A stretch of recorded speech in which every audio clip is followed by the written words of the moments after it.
Yamunatira Vanachari.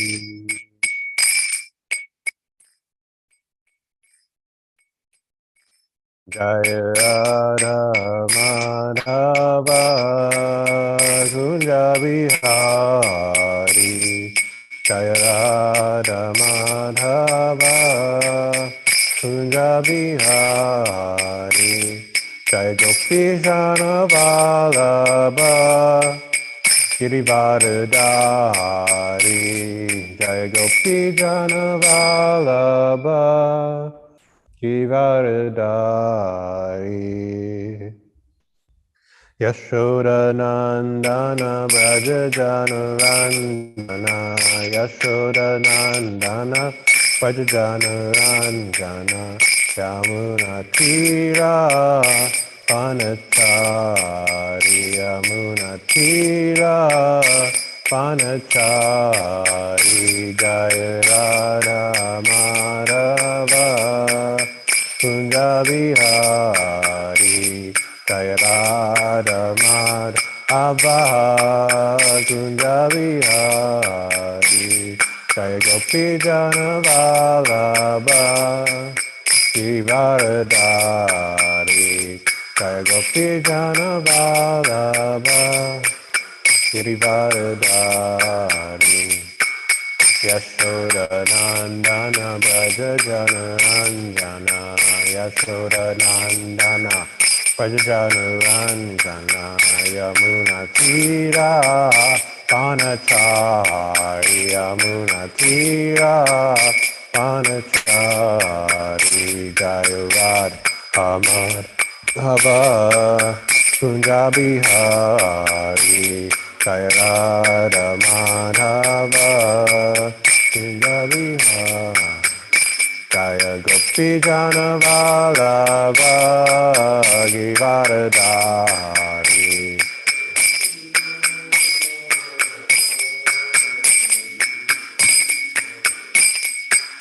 Yashoda Nandana Braja Jana Ranjana.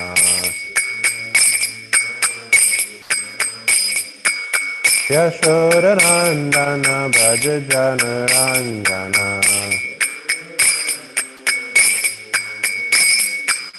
Yamuna Tira Vanachari. Yamuna Tira Vanachari. Hare Krishna, Hare Krishna, Krishna Krishna, Hare Hare, Hare Rama, Hare Rama, Rama Rama, Hare Hare.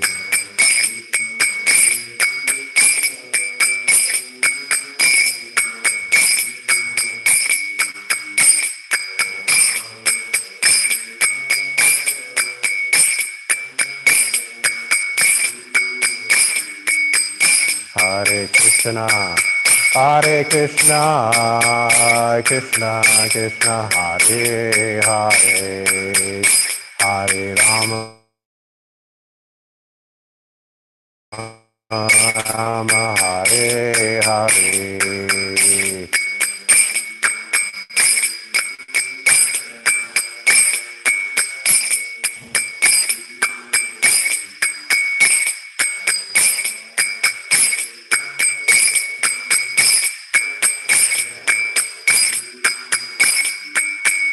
Hare Krishna, Hare Krishna, Krishna Krishna, Hare Hare, Hare Rama, Hare Rama, Rama Hare.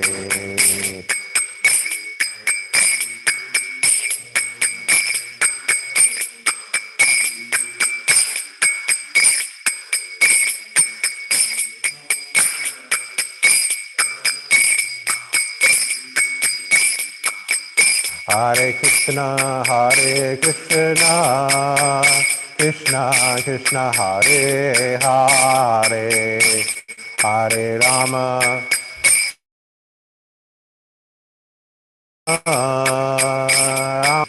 Hare Krishna, Hare Krishna, Krishna Krishna, Hare Hare, Hare Rama, Rama Rama, Hare Hare, Hare Krishna, Hare Krishna, Krishna Krishna, Hare Hare, Hare Rama, Rama Rama, Hare Hare, Hare Krishna, Krishna Krishna, Hare Hare, Hare Rama, Rama Rama, Hare Hare, Hare Krishna, Krishna Krishna, Hare Hare, Hare Rama, Rama Rama, Hare Hare, Hare Krishna, Krishna Krishna, Hare Hare, Hare Rama, Rama Rama, Hare Hare, Jaya Jaya Prabhupada, Prabhupada, Jaya Jaya Prabhupada.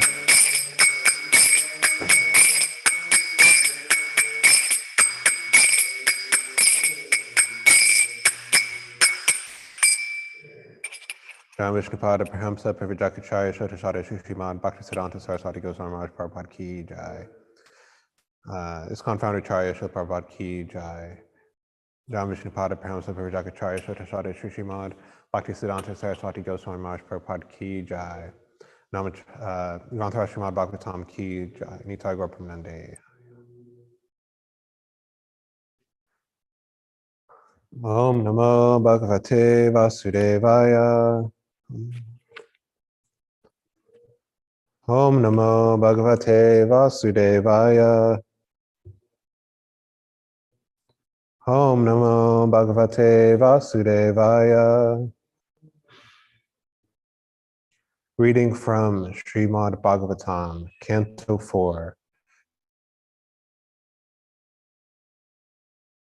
Chapter 29, Talks between Narada and King Prachinabarhi, text number 48. Swamlokamna vidus te vai yatra devo janardanaha ahur dumra dio vedam sakar makam atad vida swamlokamna vidus te vai yatra devo janardanaha ahur dumra dio vedam sakar makam atavidaha Swayam lokam naviduste vai yatra devo janardanaha ahur dumya dio vedam sakar makam atavida. Swayam, lokam, abode. Na, never. Vidu, no. Te, such persons. Vai, certainly. Yatra, where.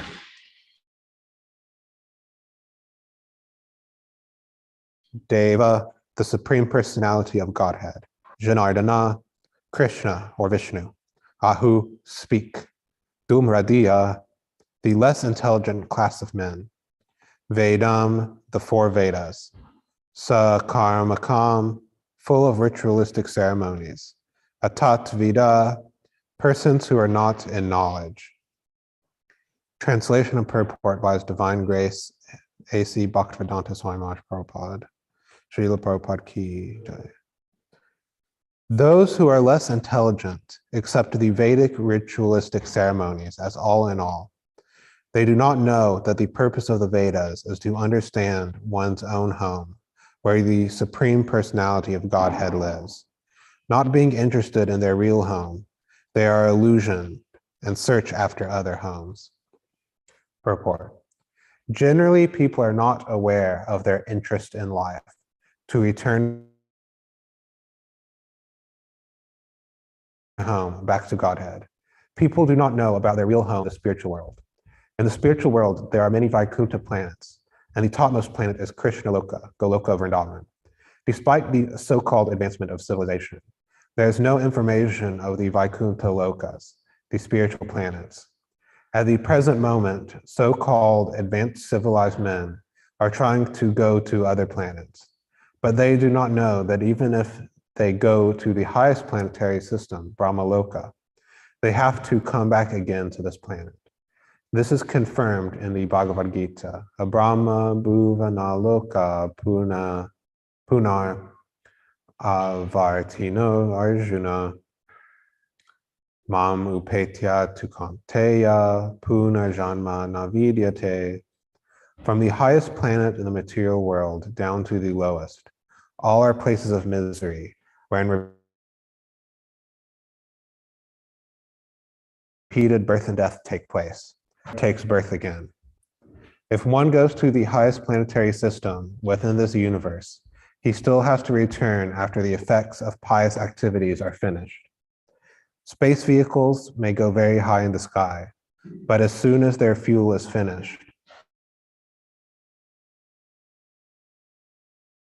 they have to return to this earthly planet. The real attempt should now be to return home, back to Godhead.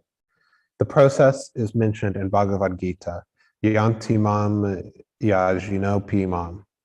Those who engage in the devotional service of the Supreme Personality of Godhead return home, back to Godhead. Human life is very valuable, and one should not waste it in the vain exploration of other planets. One should be intelligent enough to return to Godhead.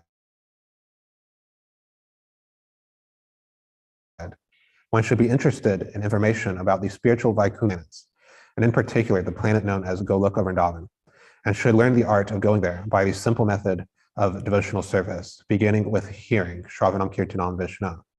This is also confirmed in the Srimad Bhagavatam. Kalera dosha nide rajan astihi eko mahan gunar kirtanadeva krishnasya muktasanga param vrajet. One can go to the supreme planet, Param Vrajet, simply by chanting the Hare Krishna mantra. This is especially meant for the people of this age, Kalera dosha nide. It is the special advantage of this age that simply by chanting the Hare Krishna Mahamantra, one can become Godhead. There is no doubt about this. Om Aginataram Dasya Ginanjana Shalakaya Chakshumitamyana Tasmai Shri Guru Namaha. Jai Shri Krishna Chaitanya Prabhu Nityananda Shri Advaita Gadadhar Shri Saraswati Bhaktivedanta. Hare Krishna Krishna Krishna Hare Hare, Hare Rama, Rama Rama, Hare Hare. So I found kind of the first line of the purport very interesting.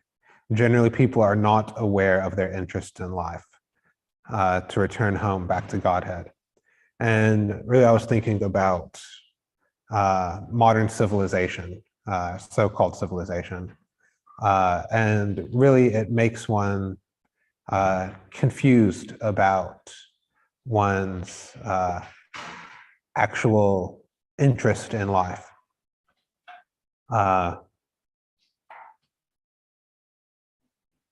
Basically, everything in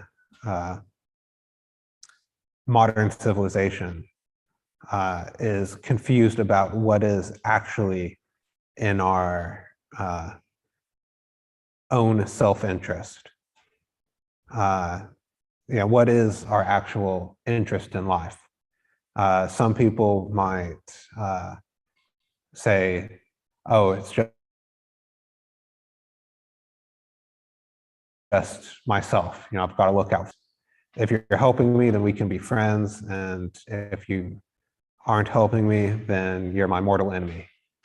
Or maybe we're a bit more broad-minded and it's like, oh, maybe my interest is the welfare of my family. Or if we think even wider, maybe the welfare of my nation, or maybe I want to perform welfare work for the people in general. But in this current civilization, very few people would say that my actual interest in life is to become Krishna conscious, to serve Krishna's interests, which automatically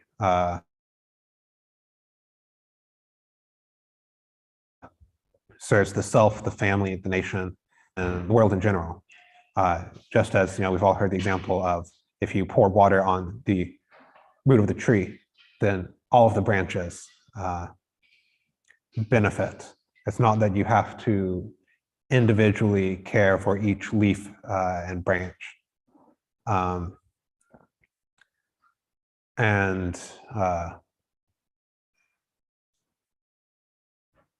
So, but in this current culture, this current civilization, we receive no training of how to actually be Krishna conscious. We actually receive really the opposite. In large part, we receive training to be demons. In the Bhagavad Gita, the 16th chapter, entitled The Divine and Demoniac Natures, there's several verses where Krishna is telling Arjuna about the demoniac nature, or the kind of the ways that demons view the world. He starts with saying that those who are demoniac don't know what is to be done and what is not to be done. Neither cleanliness nor proper behavior nor truth is found in them. And we see that this is actually true. How do we know what is to be done and what is not to be done? There is no really higher knowledge taught these days. The highest knowledge is basically what is ever expedient at the moment. There are many academics even, not necessarily in the sciences, but more in the humanities and social sciences that say that even go as far as to say what is truth, what is logic, what is reason, and that saying that we can't really define these things, or that our only conceptions of truth are based on power struggles between different classes of people, and that there is no such thing as an objective reality or a supreme truth.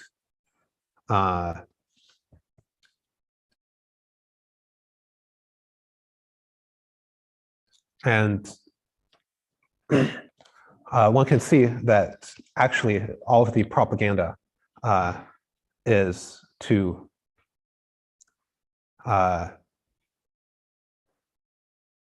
make us take shelter of the demoniac nature.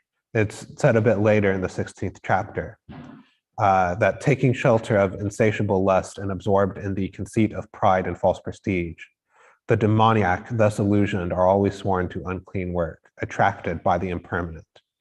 And actually, a lot of what goes on in our culture wants to attract us to the impermanent.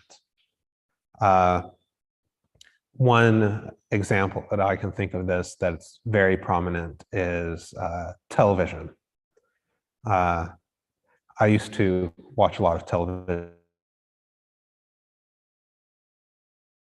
in my pre-Krishna conscious days, and the stories are meant to attract the mind to them. Basically, so that you tune in next week. Although nowadays you don't even have to wait a lot of times to tune in next week.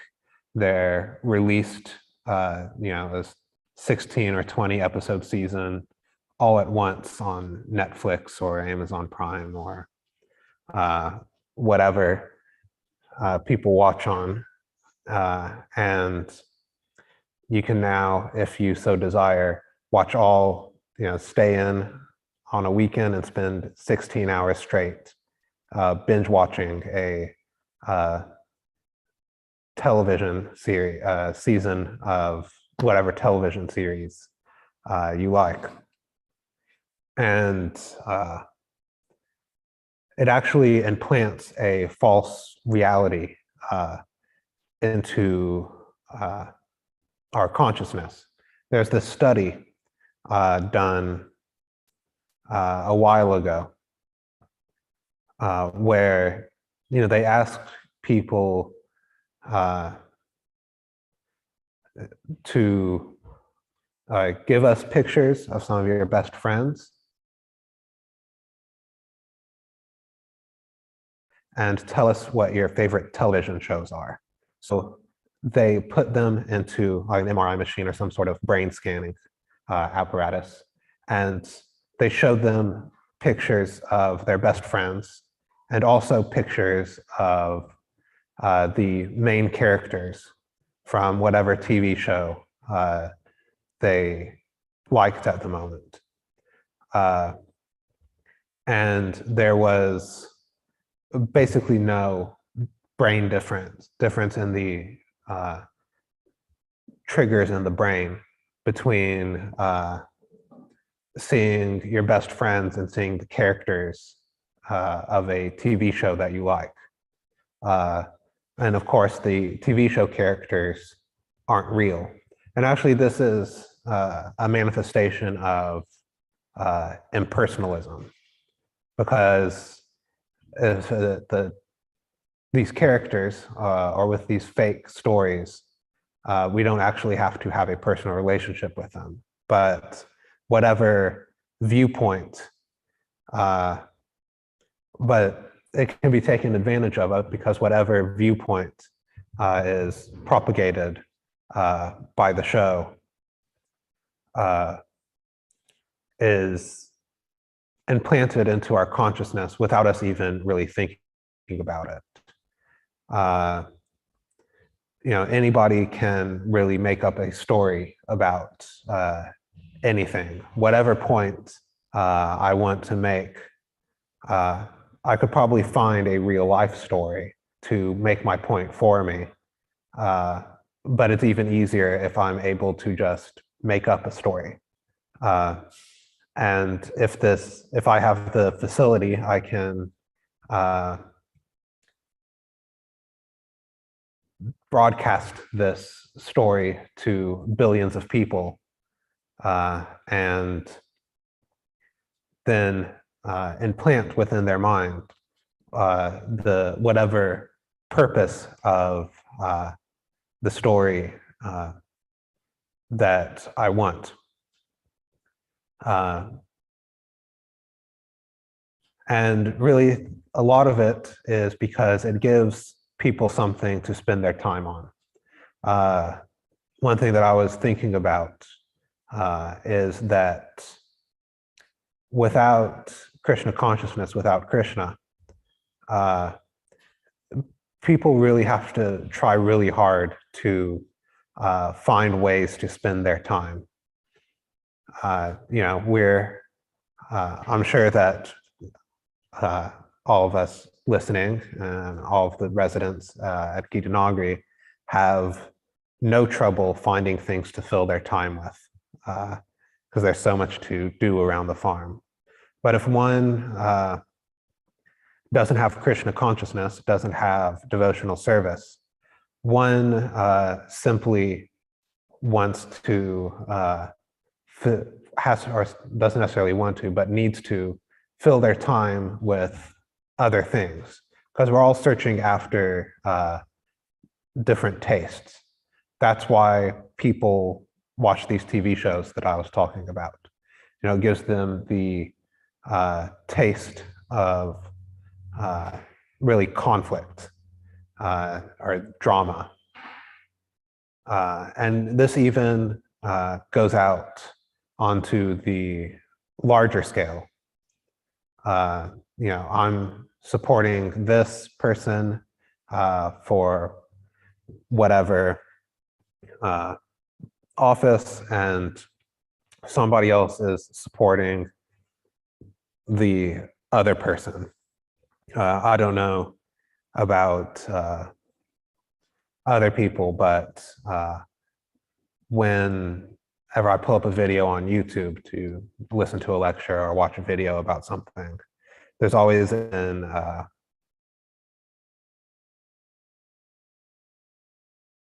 a lot of times now, at this point in time, there were attack ads one way or another about Pennsylvania politicians, because the elections are coming up, the midterm elections are coming up soon, and everybody's fighting. Oh,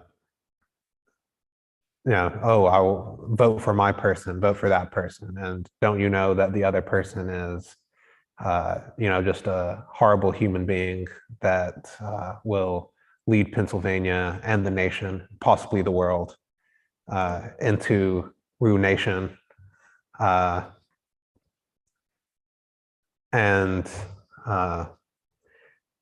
There's really just this mentality of conflict, trying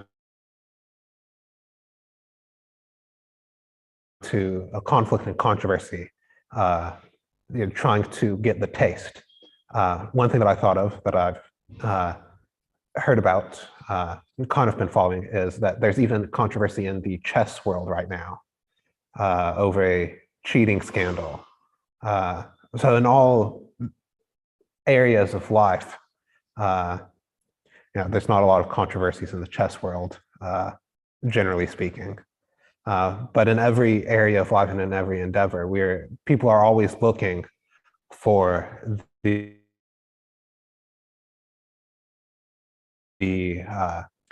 taste, for the something to be excited about, because unless they have knowledge of Krishna and his pastimes and activities and associates, they'll be attached, or will be attached to all sorts of temporary things and going from one thing to another to try to get that taste. And our civilization now is, and a lot of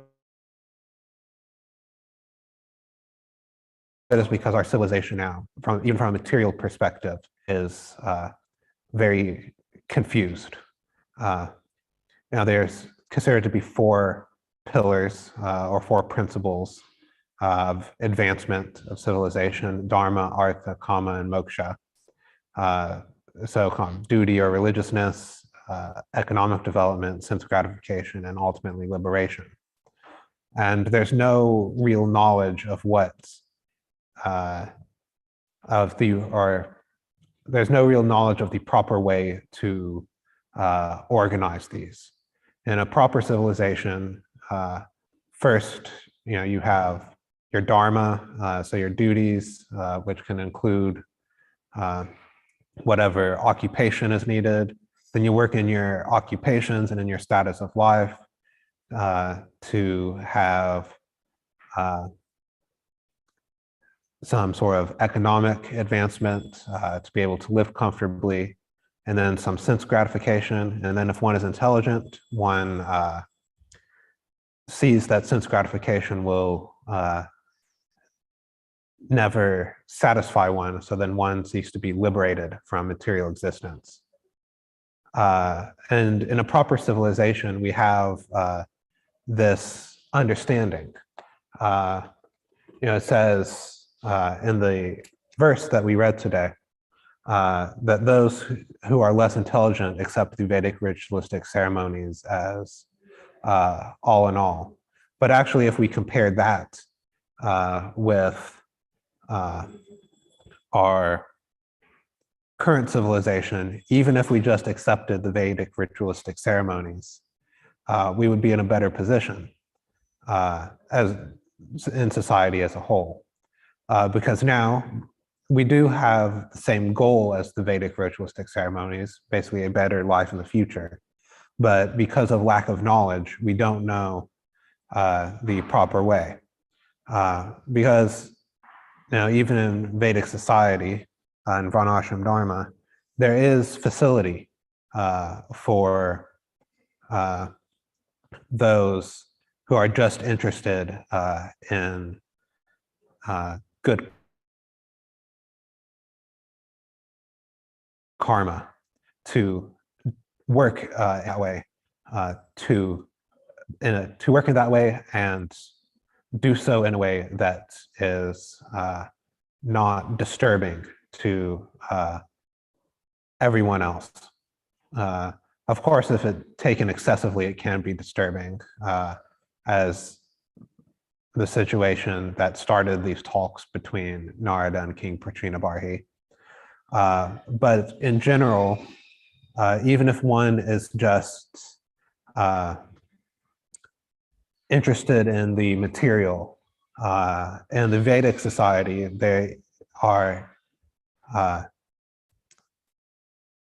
there's given different ways of success for different endeavors. The whole system of Varnashram Dharma is based that people have different goals and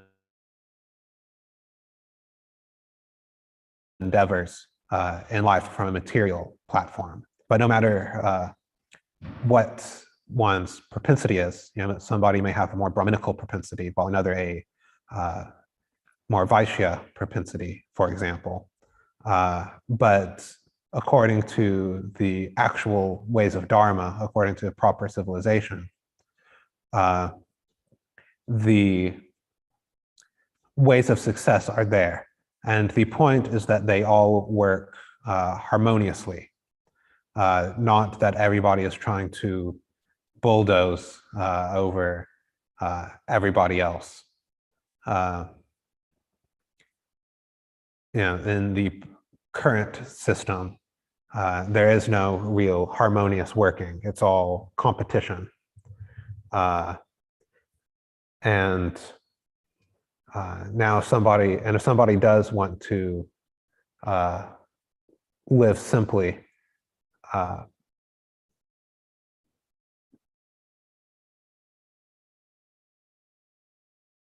because of so much, one has to have a job, and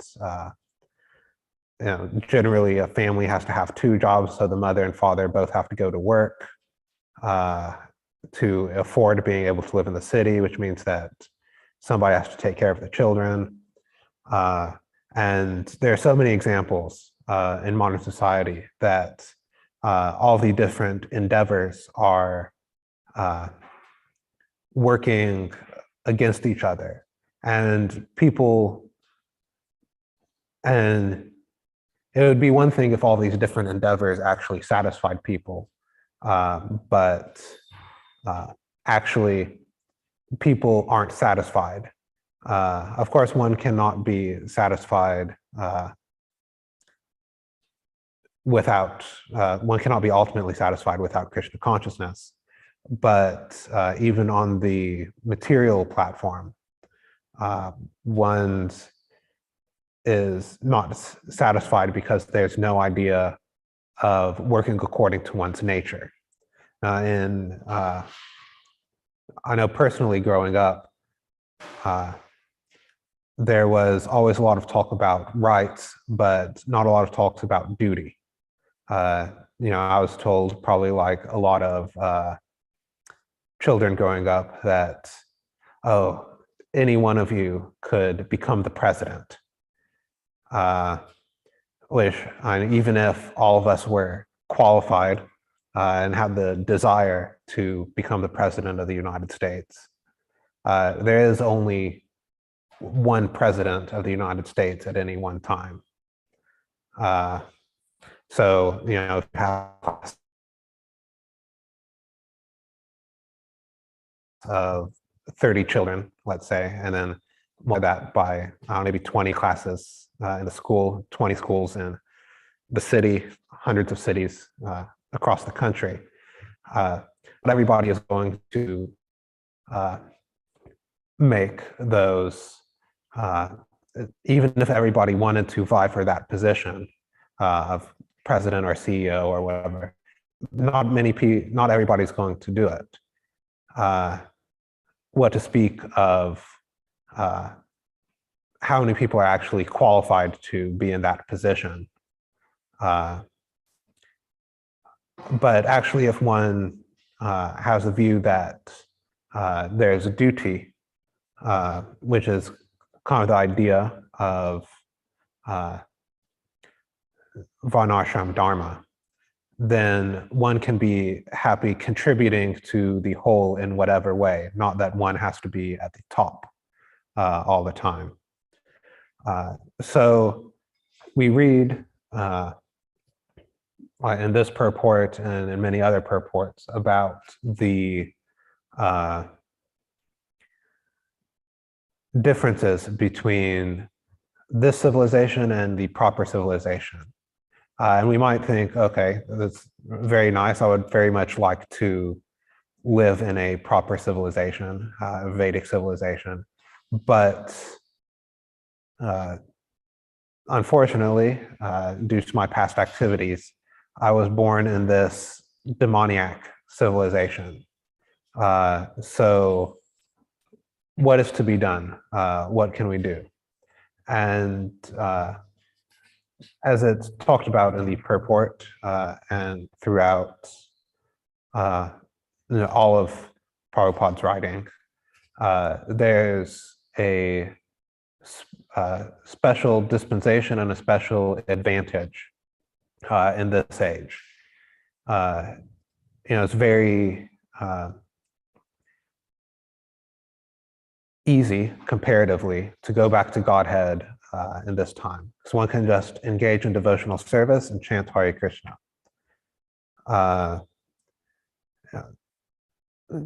As mentioned in the purport, that one should not waste this valuable human form of life having all of these so many different so-called advanced endeavors. The way that Prabhupada puts it is one should not waste it in vain exploration of other planets. One shouldn't try to be going to Mars or the moon, both of which are trying to be done now by either Elon Musk or NASA.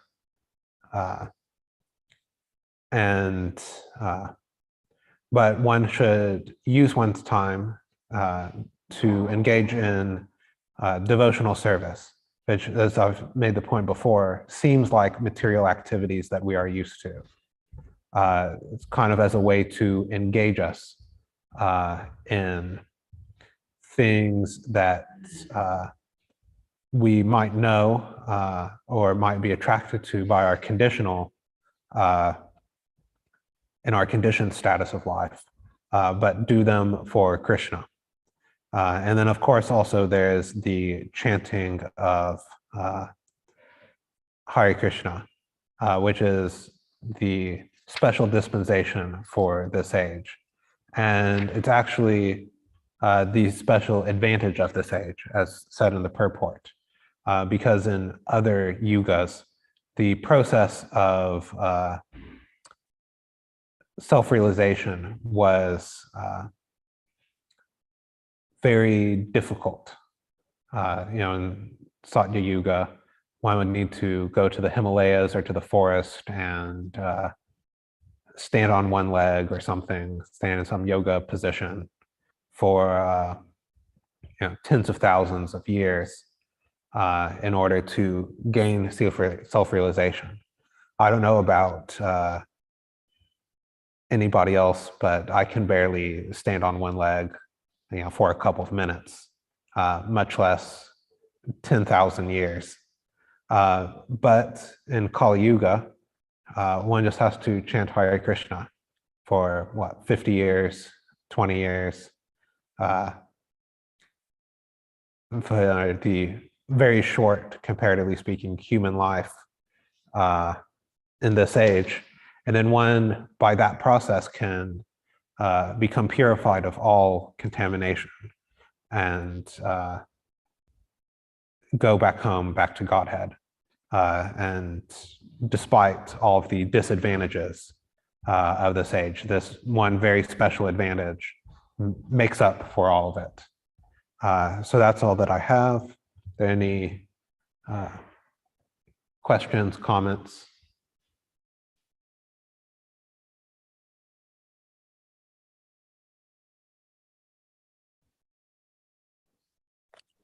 Hi, Krishna. Good morning. Hold on 1 second. There's somebody on in person, person speaking. Trying to tell people that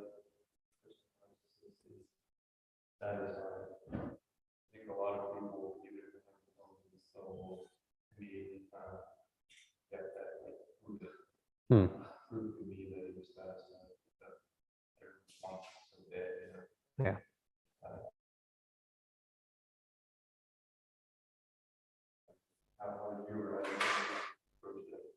So Nagarjuna Prabhu is saying that if we tell somebody that Krishna consciousness is satisfying, they might disbelieve us, because even though even though so many people are searching after satisfaction, they might be skeptical of the fact that Krishna consciousness is satisfying. So how do we respond to that or prove it to them? And I think there's a couple of different ways that you could go. One, of course, is that we don't need all of the, how should I phrase this? All of the things in that the Kali Yuga person needs to actually feel satisfied with their life, or to feel or to forget their dissatisfaction. You know, we don't need intoxication, we don't need illicit sex, we don't need gambling.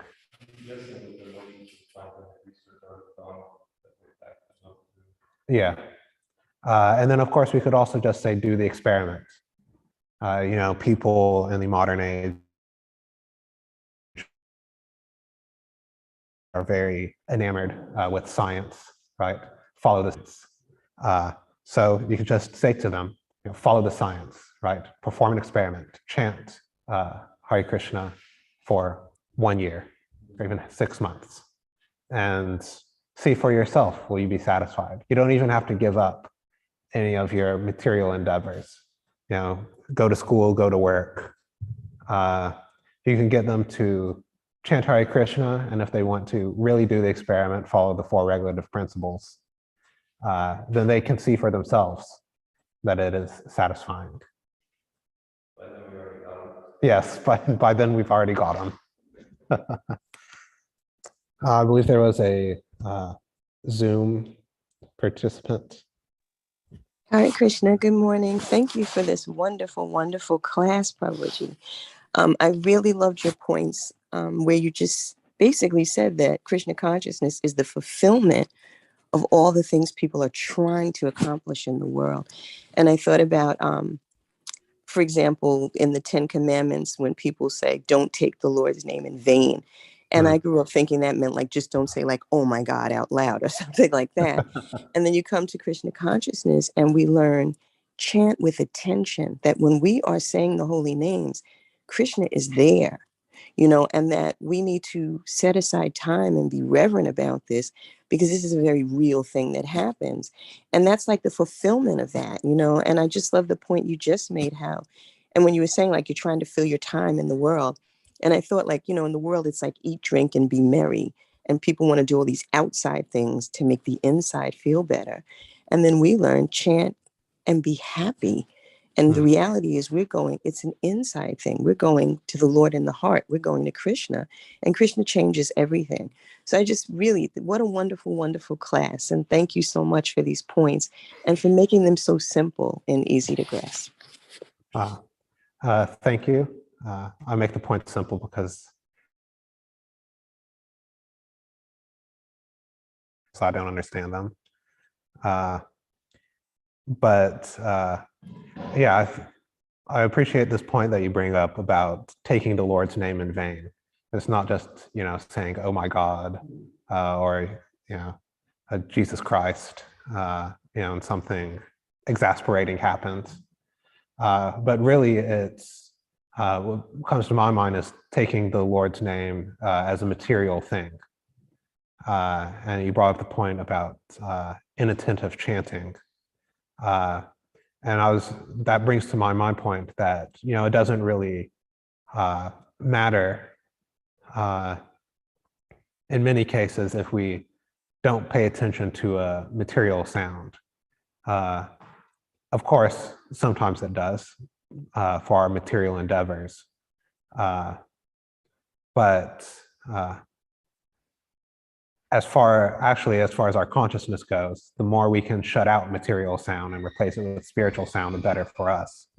But yeah, to think that the same thing applies to the holy name is not good, because spiritual sound hits us to the very core of our consciousness. So thank you for your comments. Is there anything else from Zoom, or somebody running full speed into the temple room to make a point? All right, if not, Srimad Bhagavatam ki, Srila Prabhupada ki, Hare Krishna Maha Mantra ki.